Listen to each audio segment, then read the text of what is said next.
नमस्कार विद्यार्थी मित्रांनो, स्वागत आहे तुमचे गणित शिकूया या यूट्यूब चॅनलमध्ये. विद्यार्थी मित्रांनो, आपण इयत्ता 10वी विज्ञान भाग 2 यामधील प्रकरण 7वे ओळख सूक्ष्मजीवशास्त्राची या प्रकरणाचा अभ्यास करत आहोत. त्यामध्ये आज आपण प्रोबायोटिक्स या घटकासंदर्भात माहिती करून घेणार आहोत.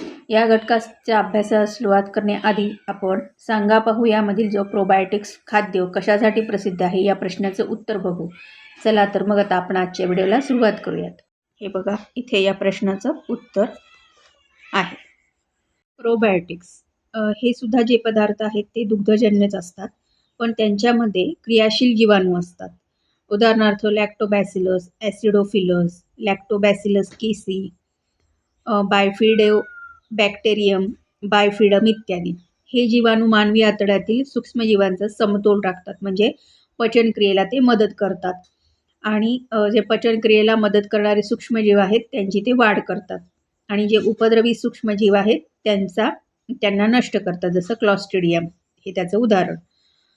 प्रोबायोटिक्स उत्पादनं म्हणजे कोणती, तर योगर्ट, केफीर, सोअर फ्रूट म्हणजे कोबीचे लोणचे, डार्क चॉकलेट, मिसो सूप, लोणची, तेल, कॉर्न सिरप, कृत्रिम स्वीटकॉर्न म्हणजे गोडी आणणारे पदार्थ.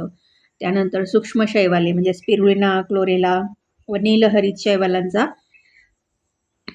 समावेश असलेले समुद्री खाद्य, अशा विविध रूपात हे उपलब्ध आहेत.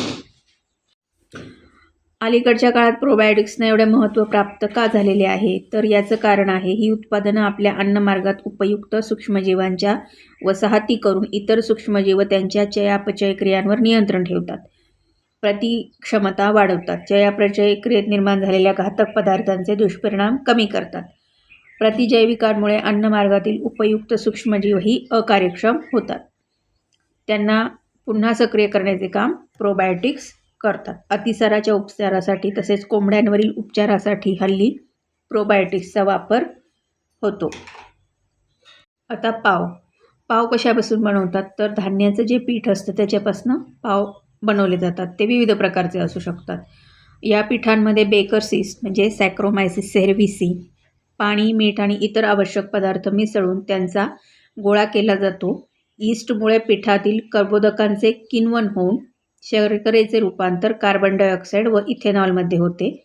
CO2मुळे पीठ फुगते आणि भाजल्यानंतर पाव जाळीदार होतो. आता पाव तर सगळ्यांनीच बघितलेला असेल, त्यामुळे हे जे इथे त्यांनी सांगितलेले आहे ते तुमच्या लक्षात आलं असेल. व्यावसायिक बेकरी उद्योगात संकुचित यीस्टचा वापर होतो, तर घरगुती वापरासाठी ते कोरड्या दाणेदार स्वरूपात उपलब्ध असते. व्यावसायिक उपयोगासाठी बनवलेल्या यीस्टमध्ये ऊर्जा, कर्बोदके, मेद, प्रथिने, विविध जीवनसत्वे व खनिजे असे उपयुक्त घटक असतात. त्यामुळे यीस्ट वापरून बनवलेली पाव व इतर उत्पादने पौष्टिक ठरतात. हल्ली लोकप्रिय झालेल्या चायनीज खाद्यपदार्थात वापरले जाणारे व्हिनेगार, सोया सॉस व मोनोसोडियम ग्लुटामेट म्हणजे अजिनोमोटो ही 3 घटक सूक्ष्मजैविक किण्वनाने मिळवतात. व्हिनेगार आता सगळ्यांनाच माहिती आहे. जगातील अनेक पदार्थांमध्ये खाद्यपदार्थांना आंबटपणा आणण्यासाठी तसेच लोणची, सॉस, केचप, चटण्या हे पदार्थ टिकवण्यासाठी व्हिनेगारचा उपयोग होतो. रासायनिकदृष्ट्या व्हिनेगार 4% ॲसिटिक आम्ल हे आहे, म्हणजे CH3COOH. फळांचे रस, मेपल सिरप, साखर कारखान्यातील ऊसाची मळी, मुळातील स्टार्च अशा कार्बनी पदार्थांचे सॅक्रोमायसिस सेरेव्हिसी या कवकाच्या साहाय्याने किण्वन करून इथेनॉल हे अल्कोहोल मिळवले जाते. इथेनॉलमध्ये ॲसिटोबॅक्टर प्रजाती व ग्लुकॉनोबॅक्टर ह्या जीवाणूंचे मिसळून त्याचे सूक्ष्मजैविक अपघटन केले जाते. यामुळे ॲसिटिक आम्ल व इतर उत्पादने मिळतात. मिश्रणाचे विरलन करून त्यातून ॲसिटिक आम्ल वेगळे केले जाते. पोटॅशियम फेरोसायनाइड वापरून ॲसिटिक आम्लाचे विरंजन करतात. त्यानंतर पाश्चरीकरण होते. शेवटी अत्यल्प प्रमाणात SO2 वायू मिसळून व्हिनेगार तयार होते.